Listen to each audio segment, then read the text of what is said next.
Olá, boa noite. Está no ar o Rede TV News e é lógico que a gente vai continuar trazendo essa informação que o Datena falou sobre a morte covarde, cruel do delegado Rui Ferraz em Praia Grande, litoral de São Paulo. Vamos falar também do careca do INSS que decidiu faltar à sessão da CPMI que investiga um esquema bilionário de fraudes contra aposentados e pensionistas. Como é um dos investigados, ele recebeu autorização do STF para não prestar depoimento. Hoje, o governo afirmou que os bens de luxo, como carros e obras de arte apreendidos na semana passada, serão usados para ressarcir o prejuízo do golpe. Depois de climão com bolsonaristas, o presidente do PL, Valdemar Costa Neto, volta atrás e nega que tenha existido planejamento para um golpe de Estado. Ministro do STF, Flávio Dino, suspende o repasse de 670 milhões de reais em emendas parlamentares por suspeita de irregularidades. A CPMI do INSS cancelou a reunião de hoje após o empresário Antônio Carlos Antunes, mais conhecido como o careca do INSS, desistir de depor. Como resposta, a comissão vai convocar a mulher e o filho dele. Quem traz mais informações direto de Brasília, direto da fonte, é o repórter Matheus de Luca. Oi, Matheus, boa noite. Era um depoimento muito aguardado, mas os parlamentares tiveram esse contratempo, a desistência do careca do INSS. Boa noite, Amanda. Boa noite a você que nos acompanha aqui no Rede TV News. Olha, uma decisão do ministro André Mendonça, do Supremo Tribunal Federal, permitiu que o careca do INSS decidisse se queria ou não comparecer à CPMI. Isso porque ele não é obrigado a produzir provas contra ele mesmo. De hoje, a defesa de Antônio Antunes disse que eles darão prioridade ao depoimento da Polícia Federal. A cúpula da CPMI, que investiga a fraude bilionária, decidiu pelo depoimento já na próxima quinta-feira da mulher do careca, Tânia Carvalho dos Santos, e o filho dele, Romeu Carvalho Antunes. A CPMI também vai ouvir 2 sócios de Antônio Antunes, entre eles o advogado Nelson William, que também foi alvo da Polícia Federal, no mandado de busca e apreensão na operação da última sexta-feira. Hoje, o presidente do INSS, Gilberto Valler, disse que o governo federal pretende utilizar os valores dos bens apreendidos para cobrir o ressarcimento às vítimas. Vamos ouvir. A gente já tem acionado a Advocacia Geral da União para que façam medidas cautelares para poder bloquear esses bens para virem a repor o erário.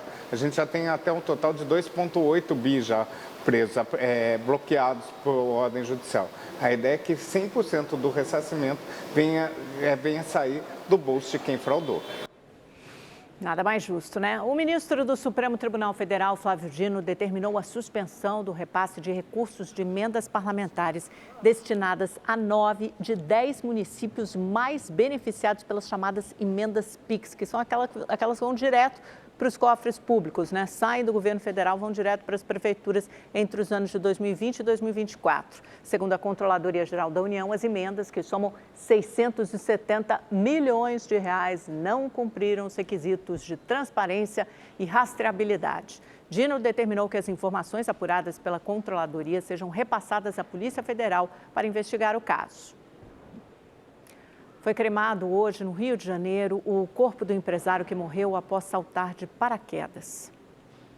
A Polícia Civil está investigando o que causou o acidente. Gabriel Ferrel, de 31 anos, saltou com paraquedas na Praia da Reserva, na zona sudoeste do Rio de Janeiro. Mas o equipamento não abriu.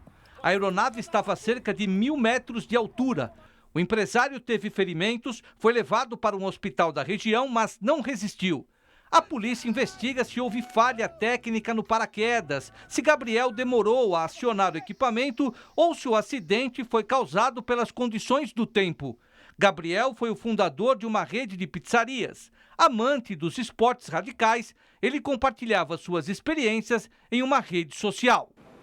Bom, agora sim, vamos falar sobre aquele caso violentíssimo que aconteceu agora há pouco, agora no início da noite. O ex-delegado-geral da Polícia Civil de São Paulo, Rui Ferraz Fontes, foi executado agora há pouco por criminosos em Praia Grande, na Baixada Santista. A repórter Janaína Barros acompanha o caso, tem mais informações direto do DHPP.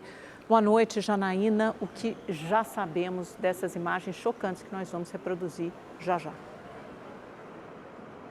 Boa noite, Amanda. Boa noite a todos. Câmeras de segurança da avenida registraram o que aconteceu ali no crime contra o delegado. 5 bandidos dentro de um carro preto chegam para executar o ex-delegado. No momento em que um ônibus passa, o veículo da vítima está atrás do coletivo. 3 homens de capuz armados com fuzis descem e atiram várias vezes contra o veículo. Em seguida, sobem no mesmo carro preto e fogem. O ex-delegado não teve tempo nem de ser socorrido, ele morreu no local. Outras 2 pessoas também foram baleadas, Amanda, uma mulher e uma criança. Elas foram encaminhadas para o hospital da região. Rui Fontes foi o primeiro delegado a investigar a atuação do PCC no estado enquanto chefiava a delegacia de roubo a bancos do DEIC no início dos anos 2000. Mais tarde, ele se tornou o delegado-geral da Polícia Civil Paulista. Recentemente, estava comandando a Secretaria de Administração de Praia Grande, onde o crime ocorreu. Agora, a polícia usa imagens do circuito de segurança para tentar identificar e apreender, então, quem foram os bandidos e também os mandantes deste crime bárbaro, Amanda. Covardes, que coisa horrorosa, Janaína, no meio da rua, à noite, em Praia Grande, para todo mundo ver, os bandidos saindo daquele carro, alvejando o Rui, delegado-geral da Polícia Civil, com 40 anos de serviços prestados à população de São Paulo e assassinado, executado dessa forma perversa aos olhos de todos, que a polícia investigue e chegue aos mandantes desse crime rapidamente. Obrigada, Janaína. O influenciador Ítalo Santos e o marido dele, Israel Vicente, foram denunciados pelo Ministério Público da Paraíba pelos crimes de tráfico de pessoas, produção de material pornográfico e favorecimento da prostituição e exploração sexual de vulneráveis. Segundo os promotores, Ítalo e Israel faziam promessas falsas de fama e dinheiro para explorar os menores em conteúdo nas redes sociais. O casal está preso. E olha, mais uma preocupação para o Brasil. O secretário de Estado americano, segundo na hierarquia da Casa Branca, segundo mais importante depois de Donald Trump, ameaçou novas sanções ao Brasil na semana que vem em reação ao julgamento que condenou Jair Bolsonaro no Supremo Tribunal Federal. Em artigo no jornal The New York Times, no fim de semana, o presidente Lula disse ter orgulho do STF pelo julgamento da trama golpista. A Gabriele Freire tem as informações. Boa noite, Gabriele. Oi, Amanda, boa noite para você, boa noite a todos. Olha, em entrevista a um jornal americano, o secretário de Estado dos Estados Unidos, Marco Rubio, comentou o julgamento da trama golpista. Ele disse ser mais um capítulo de uma crescente opressão judicial. Rubio sinalizou ainda que na próxima semana os Estados Unidos vão entrar com medidas contra o Brasil como forma de retaliação. Em uma entrevista ao The New York Times, o presidente Lula informou que já entrou em contato com Donald Trump, mandou mensagem para ele, porque quer fazer uma negociação. Mas Lula disse que não vai abrir mão da soberania e da democracia brasileira. Enquanto isso, políticos da oposição articulam cada vez mais para aprovar o projeto da anistia aqui no Congresso para beneficiar Jair Bolsonaro e os outros condenados na trama golpista. O governador de São Paulo, Tarcísio de Freitas, que está à frente aí também, é um dos que estão à frente dessa liderança para aprovar esse projeto da trama golpista, ele disse que ele pediu ao STF um pedido para visitar o presidente Jair Bolsonaro, o ex-presidente que está em prisão domiciliar. Mas hoje o ministro Alexandre de Moraes autorizou essa visita, mas só no final do mês. Outros aliados do ex-presidente Jair Bolsonaro também conseguiram autorização para visitar ele a partir do final dessa semana. Nós preparamos uma reportagem com mais alguns detalhes, vamos assistir. Autorizou Bolsonaro a receber 6 aliados a partir de sexta. Entre eles estão o relator do projeto da anistia na Comissão de Constituição e Justiça da Câmara, Rodrigo Valadares, o líder do PL na Câmara, Sóstenes Cavalcante, e o líder da oposição no Senado, Rogério Marinho. O presidente do PL, Valdemar Costa Neto, também foi autorizado. A justificativa para as visitas é o planejamento de ações políticas. No fim de semana, o ex-presidente esteve no hospital em Brasília para retirada de lesões na pele. Ele foi recebido por apoiadores em frente ao hospital e chegou escoltado por policiais penais do Distrito Federal. Bolsonaro ficou por mais de 5 minutos ao lado do carro, na saída, enquanto apoiadores gritavam palavras de ordem.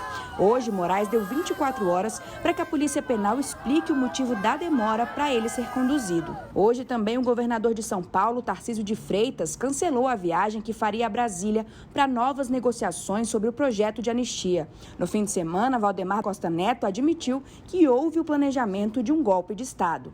Houve um planejamento de golpe, mas nunca teve o golpe efetivamente. No Brasil, a lei diz o seguinte: se você planejar um assassinato, planejou tudo, mas não fez nada, não tentou, não é crime. O golpe não foi crime. A declaração provocou revolta de bolsonaristas e hoje Valdemar Costa Neto voltou atrás e disse que nunca houve planejamento de golpe de Estado. O Rede TV News fica por aqui, minha gente. Muito obrigada pela companhia. Nos vemos amanhã, a partir das 7h55 da noite, logo depois do Brasil do Povo, com José Luiz da Atena. Até lá. Tchau, boa noite.